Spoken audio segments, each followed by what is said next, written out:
Vamos abrir a nossa Bíblia em Gálatas capítulo 5.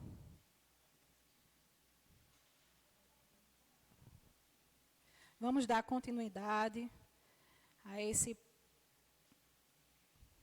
entendimento que nós estamos tendo deste livro maravilhoso. Gálatas capítulo 5.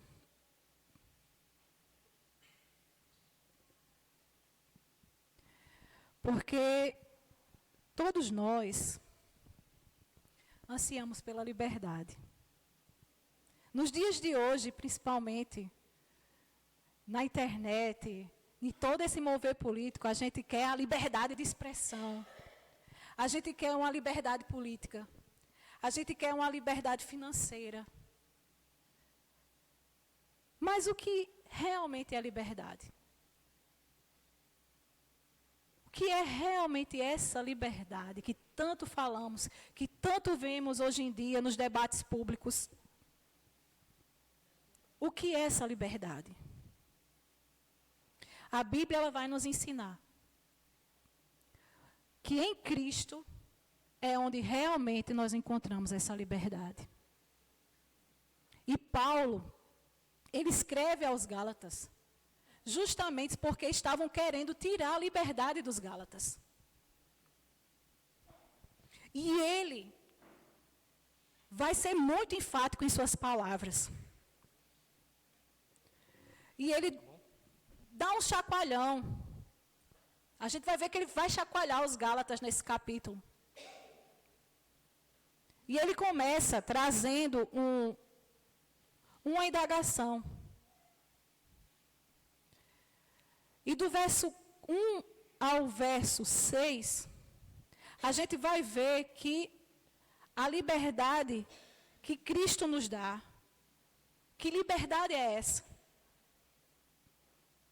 E ele começa, para a liberdade foi que Cristo nos libertou. Por isso, permaneçam firmes, não se submetam de novo a jugo de escravidão. Eu, Paulo, lhes digo que se vocês se deixarem se circuncidar, Cristo não terá valor nenhum para vocês.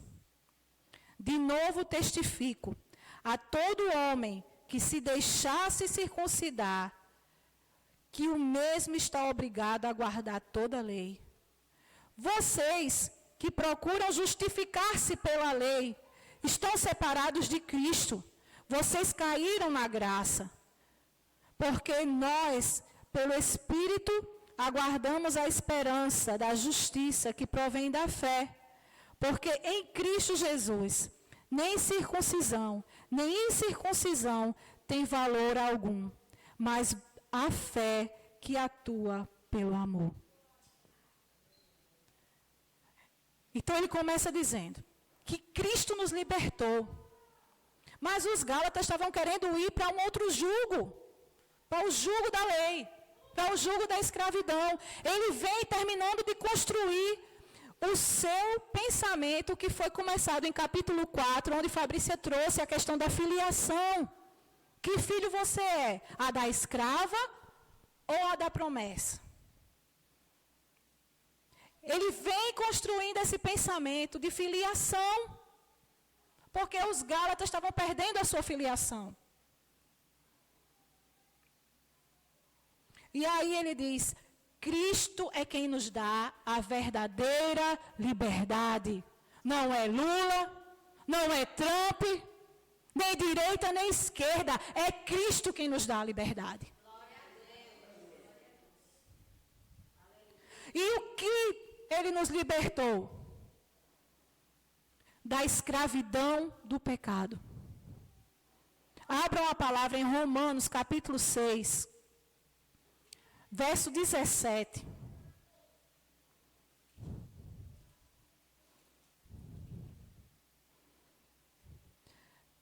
Verso 17 e 18 ele vai dizer: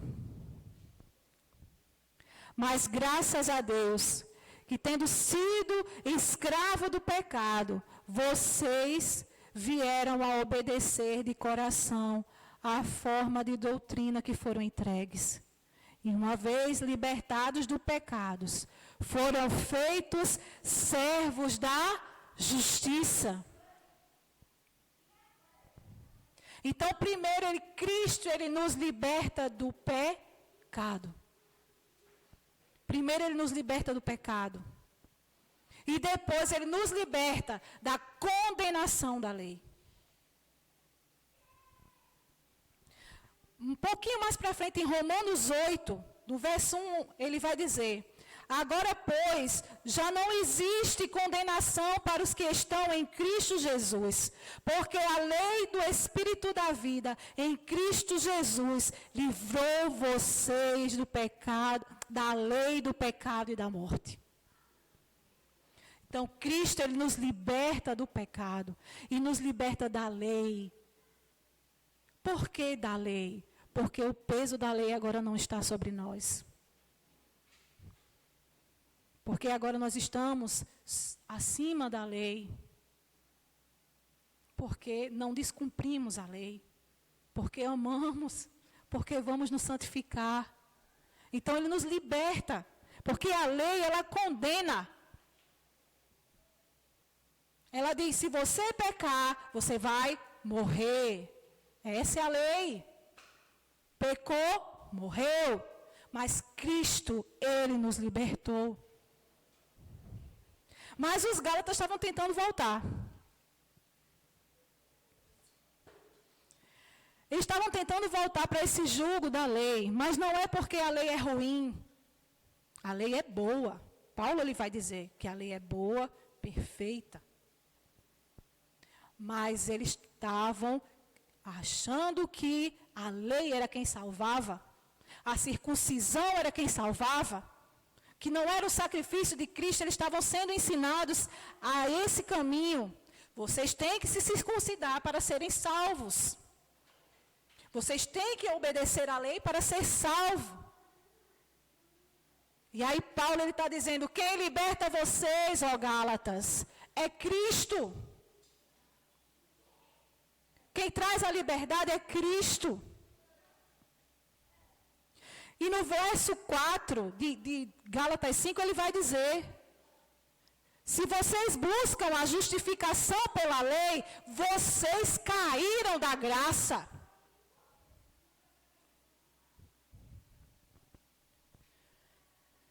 E no verso 6 ele resume, porque em Cristo Jesus, nem a circuncisão, nem a incircuncisão tem valor algum, mas a fé que atua pelo amor. Então, como a gente já vem de muitos sábados, a gente já sabe qual era o problema dos Gálatas.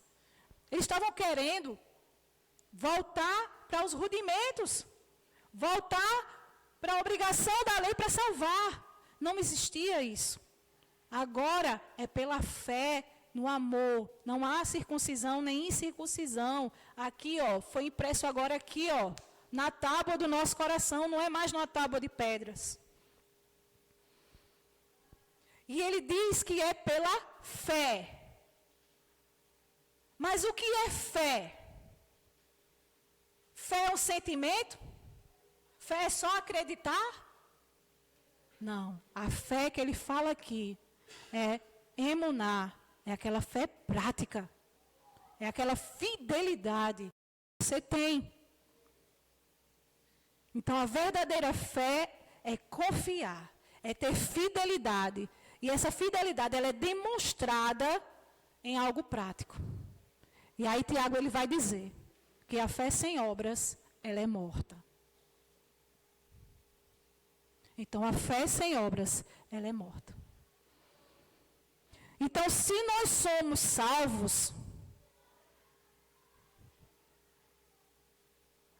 a lei, ela já não nos condena mais. Porque Cristo nos justificou. O problema aqui de Gálatas era que eles estavam querendo se justificar de outra forma, senão Cristo. E Paulo, ele vai ser bem enfático que é Cristo quem nos liberta, é Cristo quem nos justifica. Não é pelas nossas obras, não é pelo que fazemos. Nós não somos salvos porque nós oramos, porque jejuamos, porque pagamos o preço. Nós não somos salvos por causa disso. Isso é bom, isso é santificação, mas jamais salvação. Jamais salvação. Salvação é graça. Salvação é amor imerecido, é favor imerecido. Salvação é Cristo em nós. Isso é salvação. Isso é evangelho. Cristo em nós é a salvação. Somos salvos mediante a graça. E a prova dessa salvação é que agora servimos e amamos uns aos outros e nos santificamos. E aí ele vai alertar aos Gálatas sobre os falsos ensinamentos, o perigo dos falsos ensinamentos. E aí ele traz um alerta e ele é bem duro nas suas palavras.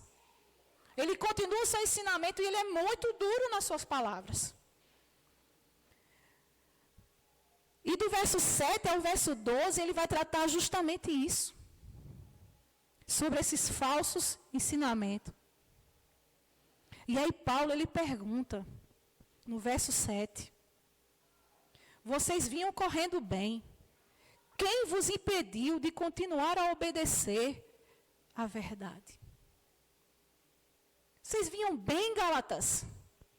Mas aí chega um grupo e fala no ouvido de vocês, e vocês se enganam.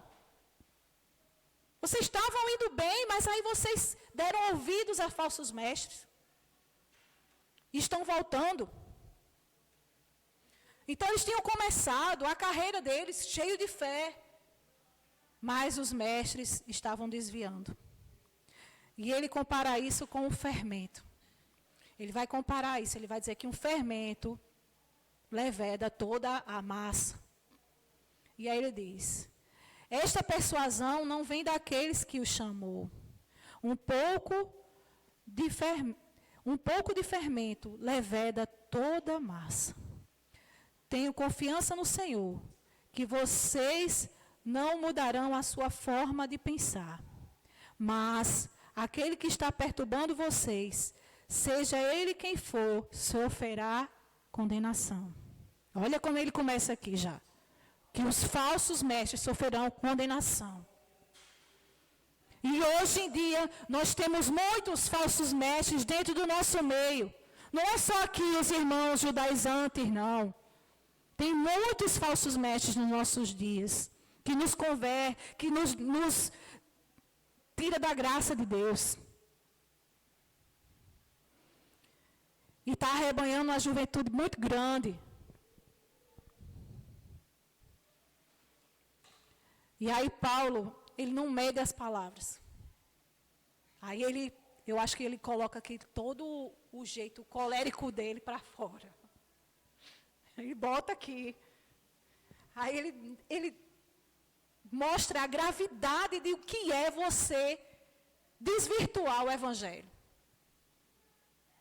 E aí ele diz, mas irmãos, no verso 11, mas irmãos, se ainda prego a circuncisão, por que continuo sendo perseguido?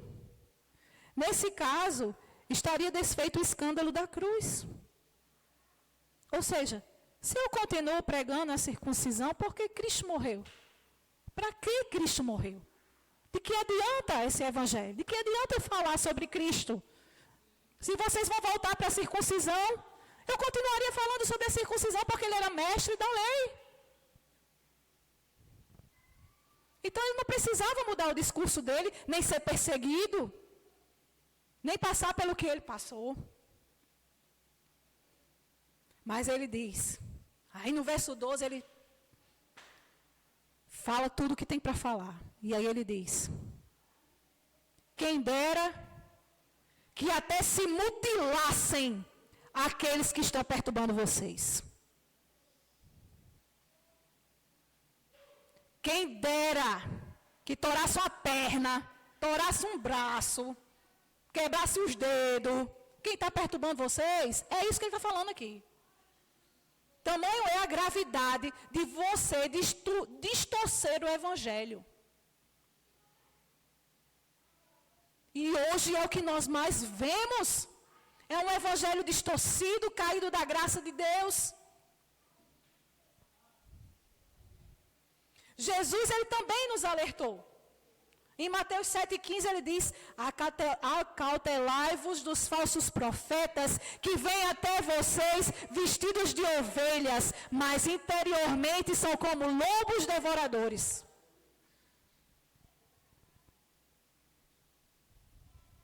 Então, precisamos ter o discernimento espiritual.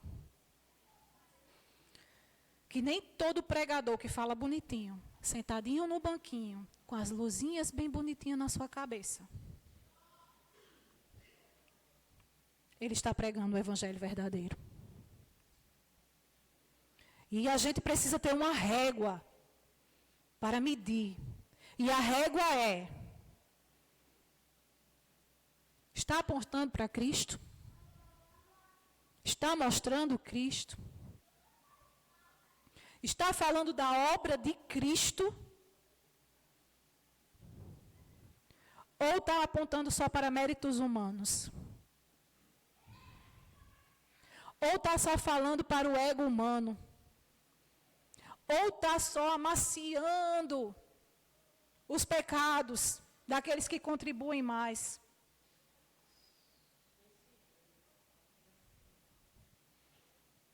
Porque é isso que a gente vê hoje. Aqui nos Gálatas, existia essa problemática que hoje não existe.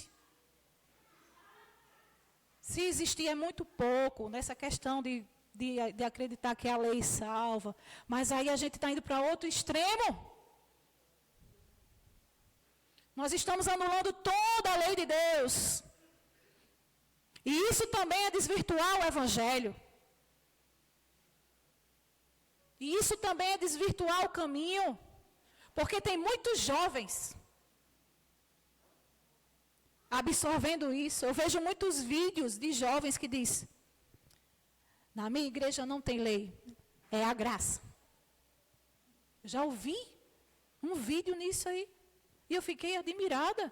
Digo, pronto, e não matarás, não dirás falso testemunho, amarás a Deus sobre todas as coisas, ao próximo. Mas onde é que fica, se não tem mais lei? Na minha igreja é só o Novo Testamento. Isso era um videozinho e eles falando esse tipo de coisa. Isso vai distorcendo a palavra. E seria bom que eles fossem mutilados, como diz Paulo. Porque tem uma geração se perdendo lá fora.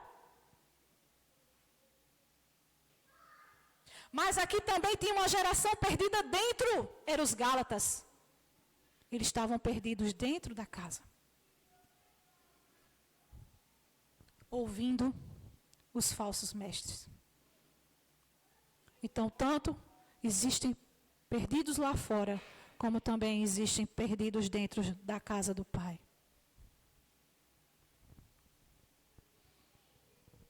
E aí ele vai para o verso 13 a 15.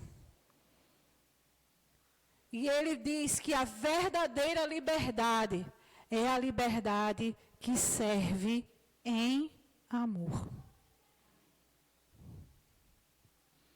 Então, Paulo, ele equilibra. Se, por um lado, não devemos viver debaixo da lei, por outro, não devemos usar a liberdade para pecar.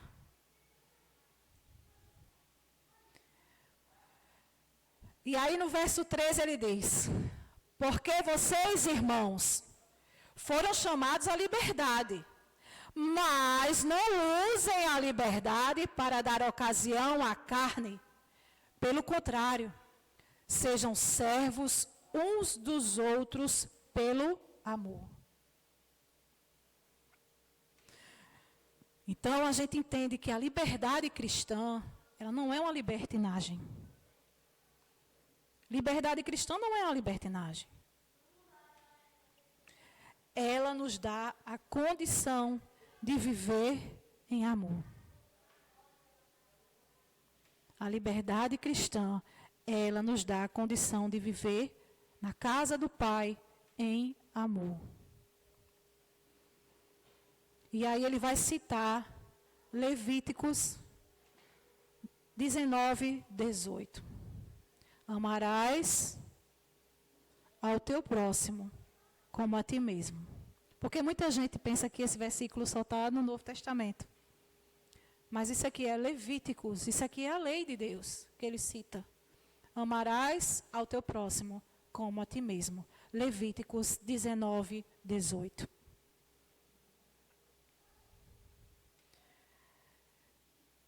E Jesus também disse que toda a lei se resumia em 2 mandamentos. Ela se resumia, mas ela não se anularia.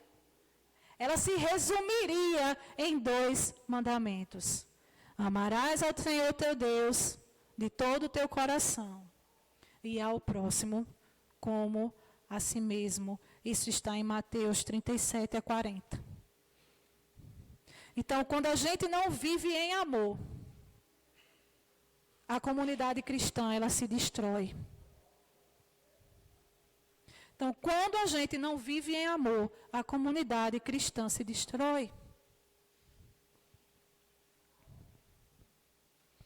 E aí ele diz, porque toda lei se cumpre, verso 14, porque toda lei se cumpre em um só preceito, a saber, ame ao seu próximo como a você mesmo. Mas vocês ficam mordendo e devorando uns aos outros. Tenham cuidado para que não sejam mutuamente destruídos. E aí, volta lá para Romanos capítulo 13.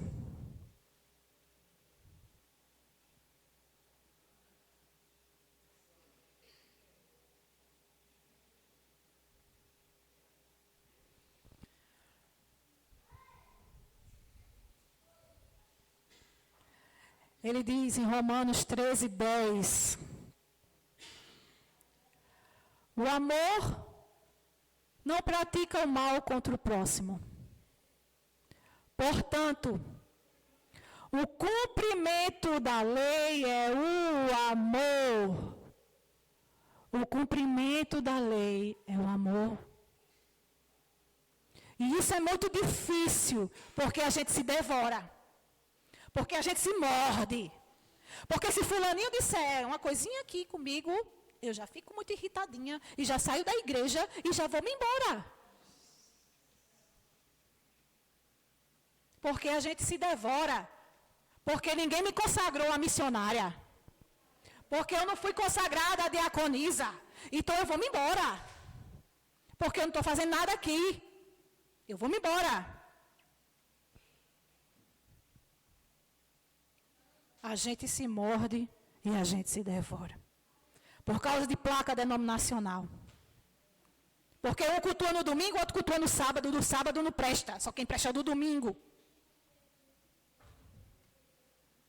E se eu cultuo no sábado é porque o sábado salva. E aí os outros estão condenados. E a gente se devora. E a igreja se enfraquece. E a igreja se destrói. Dentro dela mesma. E Paulo, ele traz esse saculejo na gente. E Paulo, ele traz, e ele não estava bonzinho, não. Ele não estava amorosinho, não. Ele estava aqui, era muito brabo. Ele estava aqui muito brabo. Porque os Gálatas queriam voltar a ser filhos da escrava. Queria se filiar à escravidão. Então, a prova de que somos livres em Cristo não é fazer o que queremos, mas servir e amar uns aos outros. Essa é a prova de que sou livre. A verdadeira marca do cristão não é uma religiosidade. Não é a sua religiosidade, a sua verdadeira marca. Mas é o amor que você tem.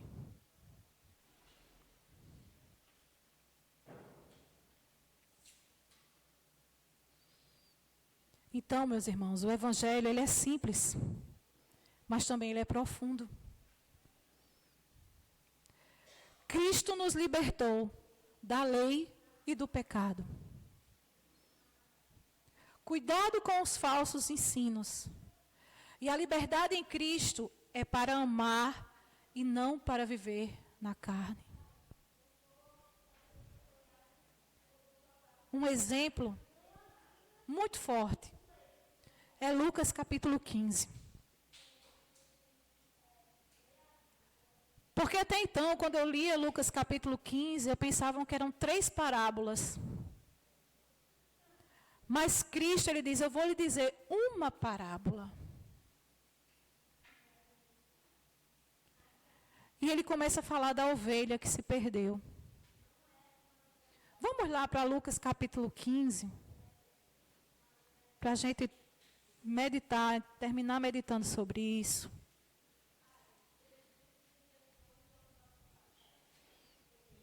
Lucas capítulo 15.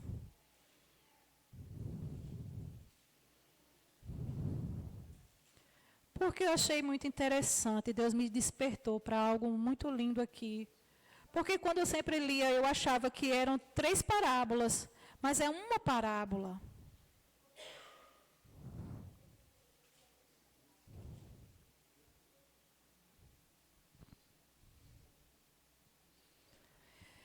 E ele diz que estava reunido com os publicanos, com os fariseus, com os pecadores. E aí Jesus se levanta e diz que Jesus lhe contou-lhe esta parábola. E esta parábola, ela contém a parábola, a história da ovelha perdida, da dracma e do filho pródigo.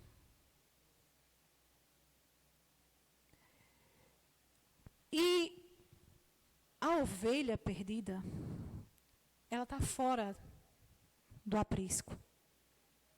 Ela está perdida, fora do aprisco. E ele diz: qual vocês é um homem que, possuindo 100 ovelhas e perdendo uma delas, não deixa no deserto as 99 e vai em busca da que se perdeu até encontrá-la? E quando a encontra, põe-a sobre os seus ombros e, cheio de alegria, indo para casa, reúne os amigos e vizinhos, dizendo-lhe: alegrem-se comigo, porque já achei a minha ovelha perdida. Digo a vocês que assim haverá muito mais alegria no céu por um pecador que se arrependeu do que por 99 justos que não necessitam de arrependimento. A ovelha estava fora. Ela foi para fora do aprisco. Ela estava fora. E o pastor foi atrás dessa ovelha. Mas aí ele continua a história. E aí ele vai falar de uma dracma que está perdida dentro de casa. E aí ele vai falar da dracma perdida, que está dentro da sua casa. E a mulher vai varrer a casa. E aí ele continua. Ele não diz, eu vou contar outra parábola. Ele continua a história. O qual é uma mulher que, tendo 10 dracmas, se perder uma delas, não acende a lamparina, varre a casa e a procura com muito empenho até encontrá-la. E quando a encontra, reúne as amigas, as vizinhas, dizendo-se: alegrem-se comigo, porque achei a dracma que eu tinha perdido. E eu afirmo a vocês que a mesma alegria que existe diante dos anjos, que há uma mesma alegria diante dos anjos de Deus por um pecador que se arrepende. E aí ele continua, e Jesus continuou. Então a gente vê que há perdidos fora, mas há perdidos dentro da casa. E Deus está à procura dos que estão fora e dos que estão aqui dentro. E aí ele continua. Um certo homem. E aí ele vai aprofundar ainda mais essa história. Certo homem tinha 2 filhos.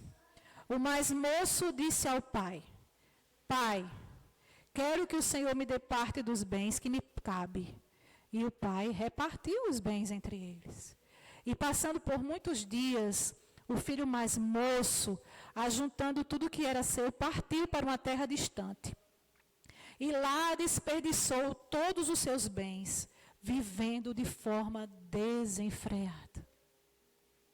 Depois de ter consumido tudo, sobreveio àquele país uma grande fome, e ele começou a passar necessidades. Então foi pedir trabalho a um dos cidadãos daquela cidade, daquela terra, e este o mandou para os seus campos, a fim de cuidar dos porcos.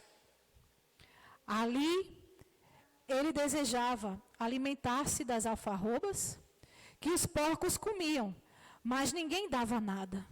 Então, caindo em si, quantos trabalhadores meu pai tem? Tem pão com fartura, e eu estou aqui morrendo de fome. Vou me arrumar. Vou voltar para a casa do meu pai e dizer: Pai, pequei contra Deus e diante do Senhor.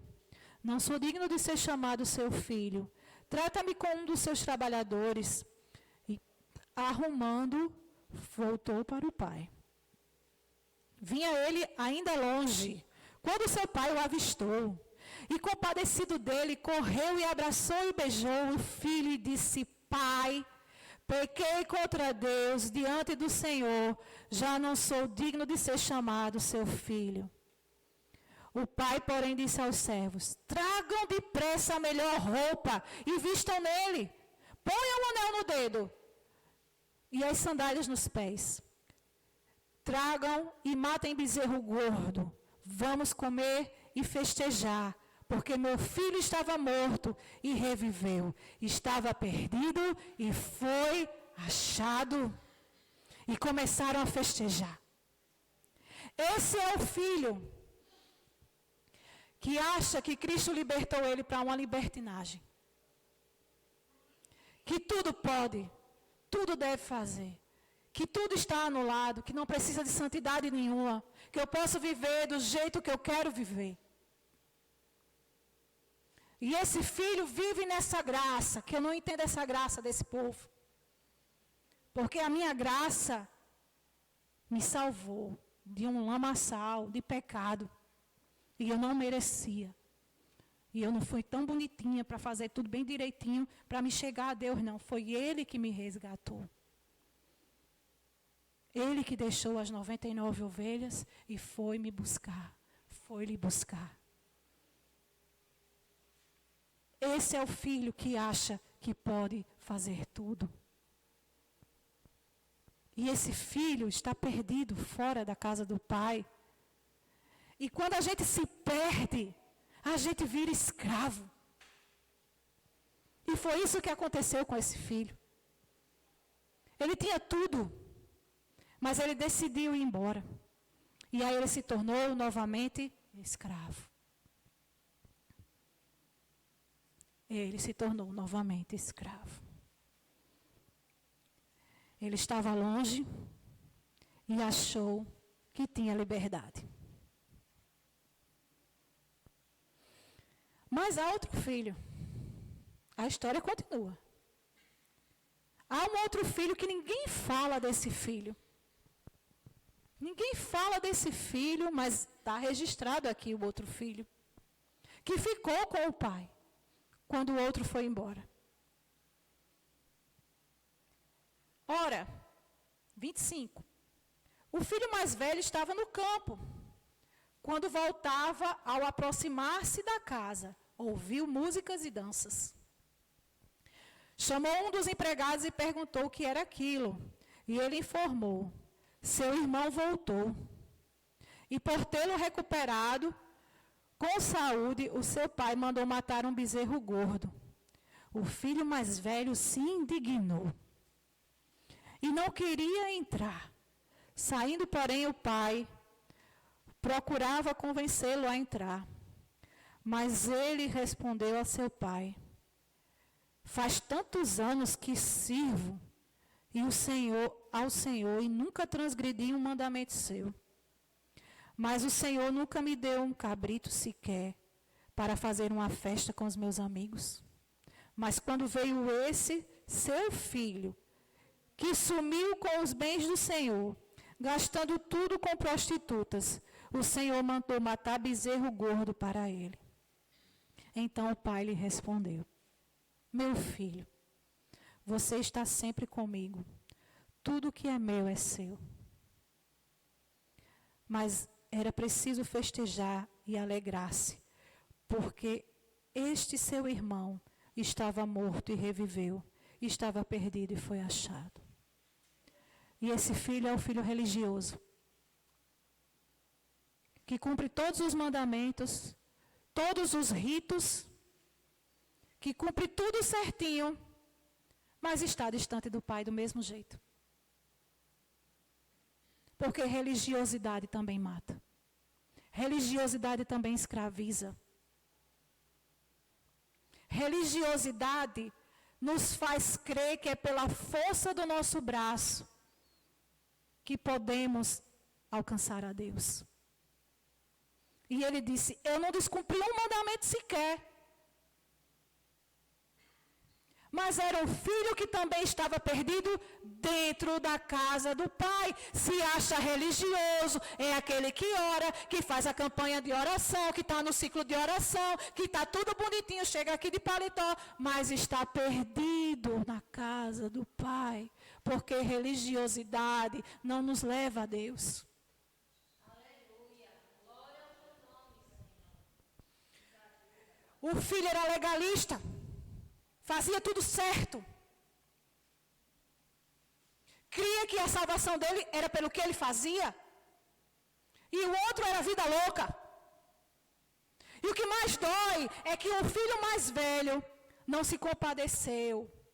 E não sentiu falta do irmão que foi embora.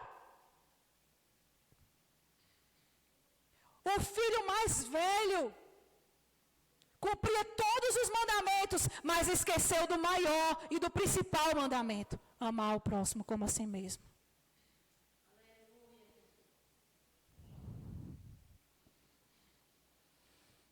Porque o legalismo faz isso. O legalismo afasta. A religiosidade nos afasta e nos faz ver um outro irmão de outra denominação, de outra congregação, como um inimigo nosso. Porque não pensa igual que eu penso. Porque não vive igual como eu vivo. E cuidado com isso. Eu já estive nesse papel. E o pai confronta. Mas, em toda essa história, existe o pai. Existe o pai que concede graça, que ama, que restaura, que serve em comunhão, que manda matar o boi gordo, porque o que estava na vida louca voltou. E que diz: meu filho, o que é meu é seu, meu filho. Você se esqueceu disso? Você se esqueceu desse relacionamento de intimidade de pai e filho? E você acha que se chegar a mim é fazer muita coisa? Porque eu preciso jejuar 40 dias, oferecer uma grande oferta. Gente, isso é válido. Você orar, você jejuar, você ofertar, isso faz parte da vida cristã, mas não é isso que lhe salva. Não é isso que faz você ter comunhão com o Pai. O que faz você ter comunhão com o Pai é ser livre. E a liberdade é Cristo. que nos conduz a amar.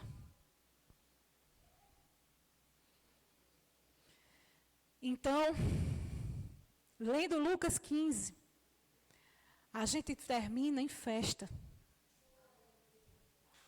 Porque o pastor chamou um amigo para festejar. A mulher chamou as vizinhas para festejar. E o pai mandou fazer o quê? Um banquete. Então a festa,